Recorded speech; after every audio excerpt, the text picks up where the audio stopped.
News Services Division of All India Radio presents Money Matters. देश और लोगों के वित्त और अर्थव्यवस्था से जुड़ा कार्यक्रम About savings, investments, borrowings and taxations. Hindi और इंग्लिश में सीधा प्रसारण On our digital platforms. सुनना न भूलें हर रोज शाम 4:05 से 4:30 तक. Money Matters.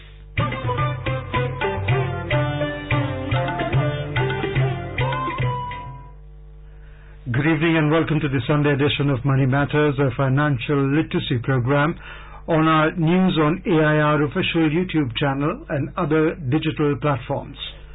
A program in which we bring you information on personal finance like savings, investments, borrowings and taxation. Today's topic is trading of agro products in commodity market. You can send your queries regarding this topic on our email ID moneymatters.air@gmail.com. Alternately, you could write in the comments section of the YouTube channel, which is live now at this point of time, and send in your questions now. My name is Rajesh Lake and with me is my co-anchor in Hindi, Sonu Sood. धन्यवाद राजेश. नमस्कार श्रोताओं, money matters में आपका स्वागत है. देश और लोगों के वित्त और उनकी अर्थव्यवस्था से जुड़े इस कार्यक्रम में रोज हम एक निर्धारित विषय पर चर्चा करते हैं. आज का विषय है कमोडिटी बाजारों में कृषि उत्पादों का कारोबार. आज इस विषय पर जानकारी देने और चर्चा के लिए आमंत्रित हैं वरिष्ठ आर्थिक विश्लेषक डॉक्टर यामिनी अग्रवाल. यामिनी नमस्कार. मनी मैटर्स में आपका बहुत बहुत स्वागत है. Thank you. और अब शुरुआत करते हैं इस कार्यक्रम से. शुरुआती चर्चा कमोडिटी बाजारों में कृषि उत्पादों का कारोबार है आज का विषय. हम आपसे जानना चाहेंगे यामिनी कि ये क्या कॉन्सेप्ट है कमोडिटी मार्केट्स में जो एग्रीकल्चरल प्रोडक्ट्स हैं उनकी ट्रेडिंग का, ये क्यों शुरू किया गया और इसका क्या पर्पज है मेन? जी देखिए, एग्रीकल्चर कमोडिटीज के अंदर प्राइस डिस्कवरी नहीं होती थी और प्राइस रिस्क मैनेजमेंट भी नहीं होता था, जिसकी वजह से जो है माना जाता था कि कमोडिटी एक्सचेंजेस अगर शुरू किए जाएं, उन कमोडिटी एक्सचेंजेस में बायर्स और सेलर्स मीट करेंगे और वो अपने आप एक प्राइस डिस्कवर कर सकते हैं जिस प्राइस पे वो किसी चीज को खरीदना चाहते हैं या बेचना चाहते हैं. बेसिकली क्योंकि अगर बायर्स और सेलर्स एक साथ एक जगह पर आते हैं और क्योंकि वो बहुत सारे बायर्स होंगे और सेलर्स होंगे, वहां पे मार्केट मैनिपुलेशंस नहीं हो पाएंगी और जो भी डिमांड होगी उस पर्टिकुलर कमोडिटी की, चाहे वो एग्रीकल्चर कमोडिटी हो चाहे वो नॉन एग्रीकल्चर कमोडिटी हो, उसकी डिमांड और सप्लाई डिसाइड करेगी कि क्या प्राइस होनी चाहिए जिसके ऊपर वो बिकना चाहिए.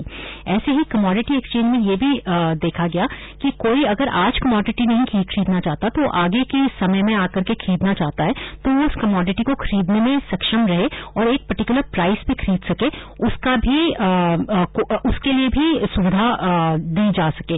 और कोशिश की गई है कि एक कमोडिटी एक्सचेंज में जहां पे एग्रीकल्चर प्रोड्यूसर्स बेचे या खरीदे जा रहे हैं वहां पे लोग पार्टिसिपेट कर सकें और ज्यादा से ज्यादा लोग अपने कमोडिटीज को बेच सकें. यामिनी जो आप कह रही हैं उससे मैं ये समझ पा रही हूं कि जो कॉन्ट्रैक्ट है बायर और सेलर के बीच में, उस कॉन्ट्रैक्ट के अलग अलग क्या समय की अवधियां होती हैं, किस तरह से ये कारोबार समय के अनुसार किस तरह से निर्धारित होता है? जी, जब बायर या सेलर डिसाइड करते हैं कि वो कुछ खरीदना या बेचना चाहते हैं, कोई भी एग्रीकल्चर कमोडिटी, वो एक्सचेंज एक पर्टिकुलर स्टैंडर्डाइज्ड कॉन्ट्रैक्ट ऑफर करती है जिसमें क्वांटिटी डिफाइंड होती है और प्राइस डिफाइंड होती है. और उस कमोडिटी की क्वांटिटी प्राइस जब डिफाइंड होती है तो उसको आप जो है स्पॉट में या फॉरवर्ड मार्केट्स में खरीद सकते हैं. स्पॉट मार्केट का मतलब है उसी समय आप ट्रेड कर सकते हैं जिस प्राइस पे वो अवेलेबल है, और फॉरवर्ड मार्केट का मतलब है कि आप फॉरवर्ड जब आगे के फ्यूचर टाइम में आप जो है एक निर्धारित समय पर एक प्राइस के ऊपर एक पर्टिकुलर अमाउंट ऑफ क्वांटिटी खरीद सकते हैं उस कॉन्ट्रैक्ट के द्वारा, तो उसे फॉरवर्ड कॉन्ट्रैक्ट कहेंगे. So going forward, what Yamini you are saying is that the commodity trading in agricultural commodities are aimed at stabilizing the overall prices of commodities. That is the definition. Then what is the objective of opening the agricultural commodity trading? it is one to provide the buyers and sellers a place where they can come and interact with each other and discover the prices of the agriculture producers, because it has been found that the agriculture producers have been, there has been, the markets have been limited where the farmers or the producers have not been getting the right price. So when the buyers and the sellers come at a larger platform and decide upon the prices, there is a meeting up of demand and supply, and there is a better discovery of prices. This concept is not very new to the markets. This concept has been there in 1875 also, where there were cotton markets, and Bombay Cotton Trade Associations used to trade cotton contracts that were there. And then there were Forward Contract Regulation Act, which was brought about in 1952. There were different committees which actually decided why they should be allowed as a commodity exchanges should be allowed or not. But what was found was that many speculators in the market used to actually misuse the contracts to jack up the prices in the commodities market. So it was found that, since it was leading to a large number of speculation and much higher prices which people could not afford and affecting the real markets overall, these particular trades were suspended or were banned in India.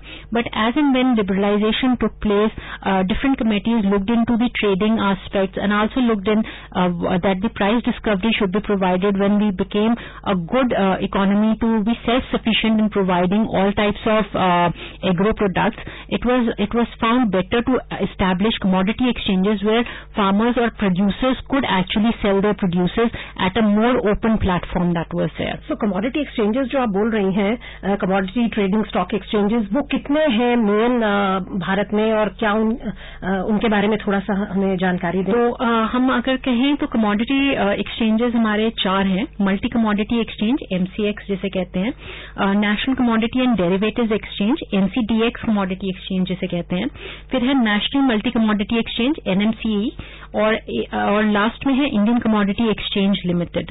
तो ये 4 exchanges हैं जिसके अंदर आप agriculture और non agriculture commodities को trade कर सकते हैं. MCX ज्यादातर जाना जाता है अपने नॉन एग्रीकल्चर कमोडिटीज के लिए, जिनमें आपके आती हैं गोल्ड, सिल्वर, कॉपर और क्रूड ऑयल, जो मेजर नॉन एग्रीकल्चर कमोडिटीज हैं, जो जिनमें सबसे ज्यादा ट्रेड और मोस्ट लिक्विड कमोडिटीज मानी जाती हैं.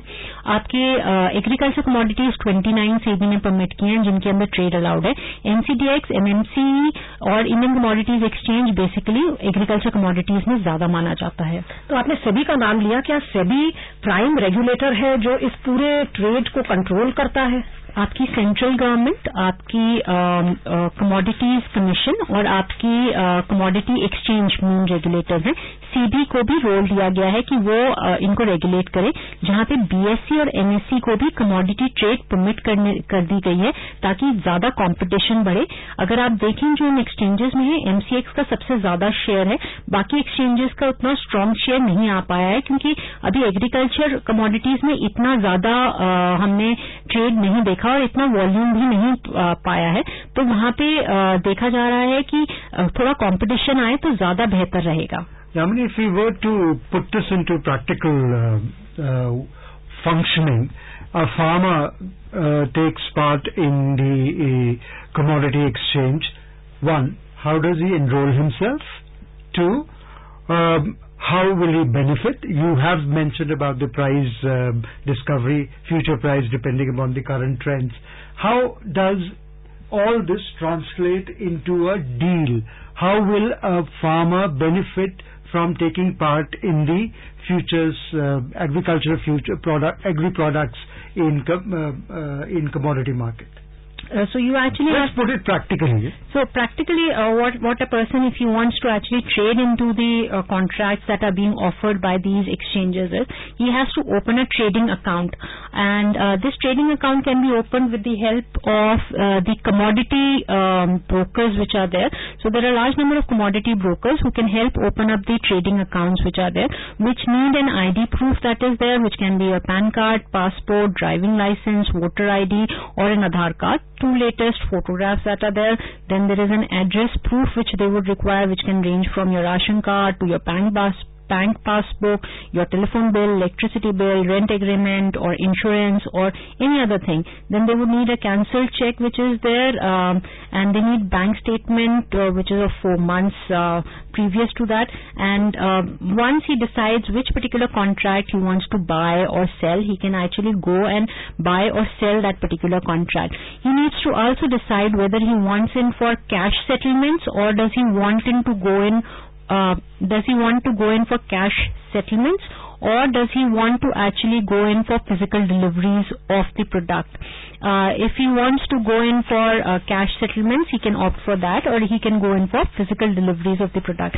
If there is a physical delivery which he wants to, which he is likely to make, then there is warehousing and assaying cost which he needs to incur for that. Okay, thank you so much for elaborating on that. When we come back, we will discuss with you as to what are the hindrances which are there for the farmers, because of which they are not getting the maximum benefit from this. You're listening to Money Matters on our News on AIR official YouTube channel. You may ask questions in the comment section of the YouTube channel and through our email ID moneymatters.air@gmail.com. Money matters में फिर आपका स्वागत है। आज की चर्चा का विषय है कमोडिटी बाजारों में कृषि उत्पादों का कारोबार। कल इस कार्यक्रम में चर्चा का विषय होगा सरकारी बॉन्डों में निवेश। यामिनी जी, जैसे राजेश कह रहे थे कि फार्मर्स इस व्यवस्था का कैसे फायदा उठा सकते हैं, उस पर अगर हम चर्चा करें, क्योंकि फार्मर्स को अक्सर कहा जाता है कि उन्हें ठीक प्राइस नहीं मिलता है अपने प्रोड्यूस का।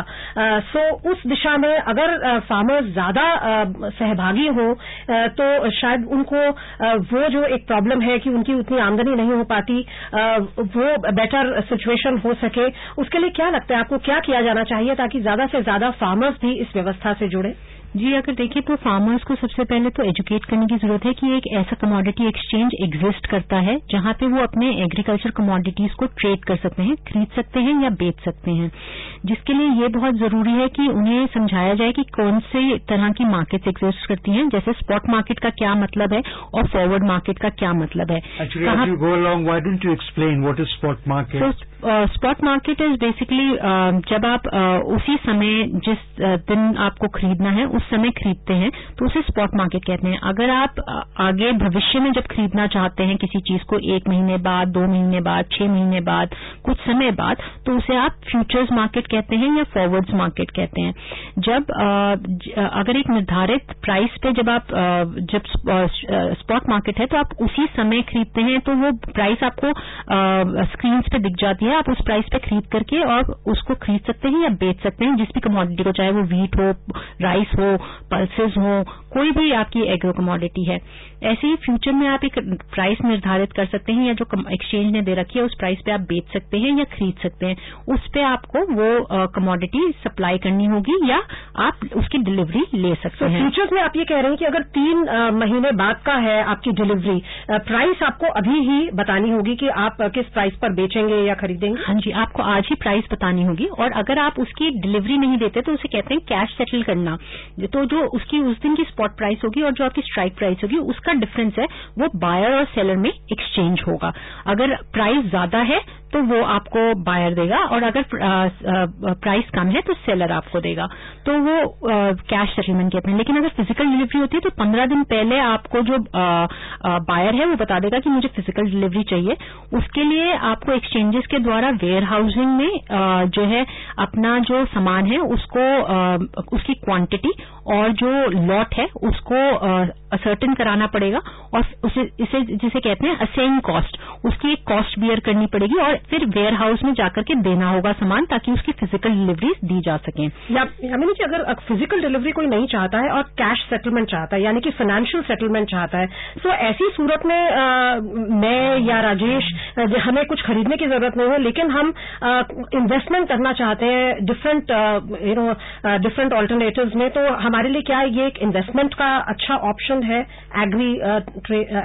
एग्री कमोडिटीज को ज्यादातर अगर आप देखें जो वॉल्यूम्स हैं वो कैश सेटलमेंट्स के ही हैं, फिजिकल डिलीवरीज के कम होते हैं, तो लोग इन्वेस्ट करते हैं और उनके ऊपर अर्निंग्स करते हैं। पर जो कमोडिटी एक्सचेंज का पर्पस है या जिसे हम ऑब्जेक्टिव कहते हैं वो ये नहीं है कि एक इन्वेस्टमेंट पर्पस से हो। बेसिक ऑब्जेक्टिव प्राइस डिस्कवरी है और प्राइस रिस्क मैनेजमेंट है कि अगर आप कोई सामान किसी पर्टिकुलर प्राइस पे खरीदना चाहते हैं वो आपको 3 महीने बाद या 4 महीने बाद उस क्वांटिटी में आपको अवेलेबल हो।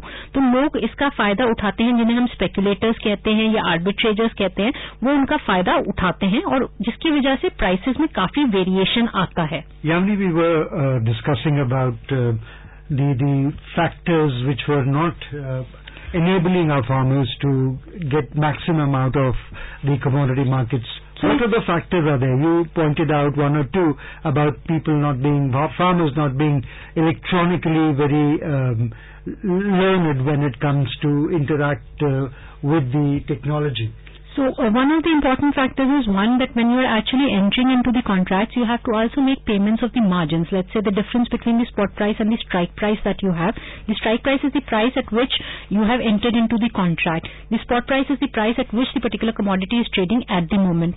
So if there is a difference, you have to actually pay the margins to the exchanges, which is difficult for the farmers to pay. Then a lot of times there is a minimum lot, because these are standardized contracts which the exchanges offer. So since there is a minimum lot that you have to buy or sell, a lot of farmers cannot buy these at a particular lot in which the trading takes place. Then another important aspect is again, how do I participate in the exchange? How do I open an account? You need an online system. You need a proper infrastructure that is there. So we don't have a proper infrastructure that has reached out to the villages and the farmers in terms of the requisite electronic infrastructure or financial literacy or the entire development that is there. Then there is a lack of appropriate scale and quality of warehousing, because it is on the buyer to decide whether he wants a cash settlement or he wants a physical settlement or a delivery which is there. So if the buyer opts for a physical delivery, then the cost of warehousing and the assaying cost has to be borne by the seller. So that is also not it's not a small cost, it's a large cost for the farmer which is there. Important aspect is that you have farmers cooperatives that are there and state agriculture marketing federations which can actually come together and bring small farmers to come there and sell their produces through these electronic exchanges which is there, which has not been mobilized so much. But if they are mobilized and united, the farmers come, they can sell more of their produces and can bear the cost and divide the cost for themselves to get a better price for their agriculture produces. So agriculture price marketing committee जो है, agriculture price marketing act, जिसको काफी समय से इस पर चर्चा चल रही है कि उसकी वजह से फार्मर्स को उनके प्राइसेस नहीं मिलते और मिडिलमैन जो है वो उसका सबसे ज्यादा फायदा उठा जाते हैं और जो कंज्यूमर्स हैं उनको भी हाई प्राइसेस मिलते हैं, फार्मर्स को कम प्राइसेस मिलते हैं और मिडिलमैन जो है वो मेन उसका लाभ उठाते हैं. तो आपको लगता है कि धीरे धीरे शायद ये सिस्टम उसको रिप्लेस कर सकता है? हाँ जी, जो कंज्यूमर है और फार्मर के बीच में काफी डिफरेंस हो जाता है और जिसकी वजह से मिडिलमैन ज्यादातर जो है पैसा बना लेते हैं और जो फार्मर को पैसा नहीं मिलता. अगर ये एक्सचेंजेस आते हैं तो फार्मर्स डायरेक्टली ट्रेड कर सकते हैं और डायरेक्टली सप्लाई कर सकते हैं जहां पे रिटेल लेवल है. पर उसके लिए जरूरी है जो रिटेलर्स हैं और फार्मर्स हैं वो साथ आकर के इन एक्सचेंजेस पे ट्रांजैक्ट करें. अभी क्या हो रहा है कि अभी ज्यादा स्पेकुलेटर्स आए हुए हैं और फार्मर्स कम आए हुए हैं, या जो क्योंकि फार्मर्स को ज्यादा पता नहीं है इसलिए वो आ नहीं पाते. तो अगर उनको प्रॉपर्ली एजुकेट किया जाए और उनकी एग्रीकल्चर कमोडिटीज जो अवेलेबल है उनको सप्लाई की जाए तो उनके लिए ज्यादा आसान होगा. Yamini, we are talking quite a bit about the commodity trading stock exchanges, and primarily 4 are coming into play when you talk about the NCX, NCDEX, NMC and the Indian Commodity Exchange. Would you like to elaborate on that? Yeah, so you have when you say commodity exchanges, a commodity exchange comprises of agriculture commodities and non-agriculture commodities. So when we talk about agriculture commodities, you have wheat, pulses, the others which are there, and you have, let's say, the non-agriculture commodities which include crude oil, as I said, copper, gold, silver, metals which are there. So a lot of times, because they are needed by different retailers that are there, there is liquidity which is available in different commodities. So depending upon who is buying and purchasing, the liquidity is available in those contracts where there is more sale and more purchase of those commodities. So when we talk about MCX, MCX usually is more popular for a non-commodity exchange, which is there, as I mentioned earlier. And when we talk about agriculture products, your NCDX, NMC, and Indian Commodities Exchange becomes more popular. Since the agriculture market needs more impetus, you will see that only about the agriculture contributes about 12% of the overall trade which is there. The rest of the trade which is happening in the commodities exchanges is of about 88% is of non-agriculture goods like metals, crude oil and others. In MCX? In MCX, yes, in MCX. और कौन कौन सी ऐसी agricultural commodities हैं जिनका trade किया जाता है? क्योंकि आप बता रही थी कि एक समय था जब काफी कमोडिटीज का ट्रेड किया जाता था, लेकिन धीरे धीरे सरकार जब देखती है कि कहीं स्पेकुलेशन बढ़ रही है जिसकी वजह से प्राइसेस बढ़ रहे हैं तो वो फिर रोक देती है. तो ब्रॉडली कौन सी ऐसी मेजर है कमोडिटी? मेजर कमोडिटीज हैं wheat, barley, cotton, paper, rubber, sugar, मेज, मिल्क. इन कमोडिटीज में ज्यादा ट्रेडिंग है आपकी. जब देखा जाता है कि कमोडिटीज की प्राइसेस बहुत ज्यादा बढ़ गई हैं जिसकी वजह से कंज्यूमर्स के ऊपर असर पड़ रहा है या ओवरऑल फूड इन्फ्लेशन के ऊपर असर पड़ रहा है या ऐसा कोई लीन पीरियड आया जहां पे स्केर्सिटी है और स्पेकुलेटर्स उसका फायदा उठा रहे हैं, तो गवर्नमेंट बीच बीच में रिस्ट्रिक्शंस लगा देती हैं उन ट्रेड्स के ऊपर जहां पे स्पेकुलेशन के चांसेस हैं.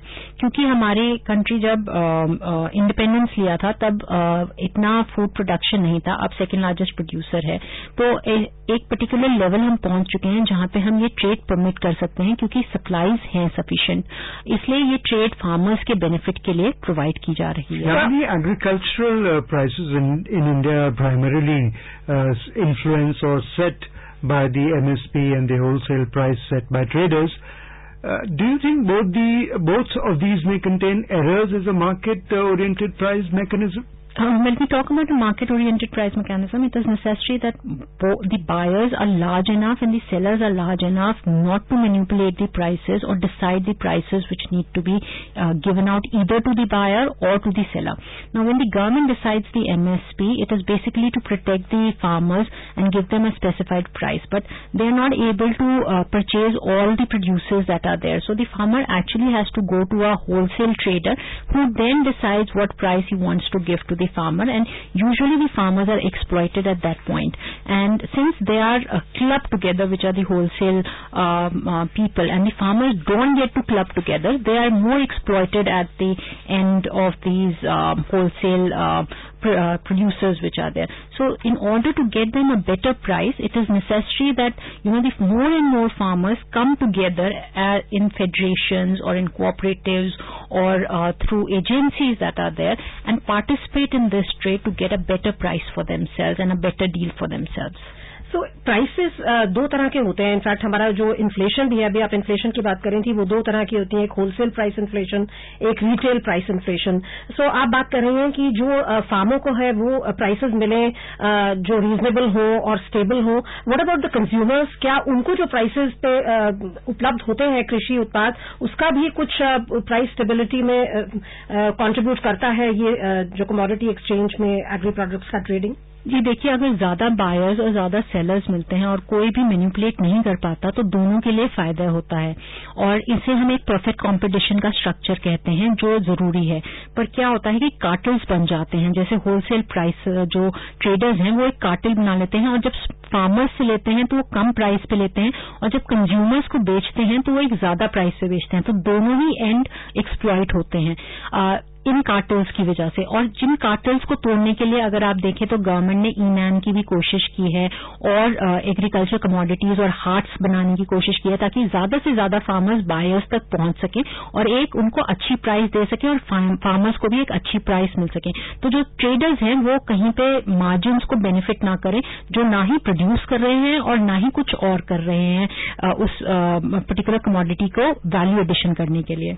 तो हम जो समझ पाए हैं आपकी इस विस्तृत चर्चा से यामिनी जी, जो बहुत उपयोगी रही है, उससे हम ये समझ पाए हैं कि ये बहुत ही एक अहम कदम है प्राइस स्टेबिलिटी की ओर, जिसमें और भी समन्वय है, ई-नैम और विभिन्न जो कदम उठा रही है सरकार. So primarily to helpful to discover future prices depending upon the current trends.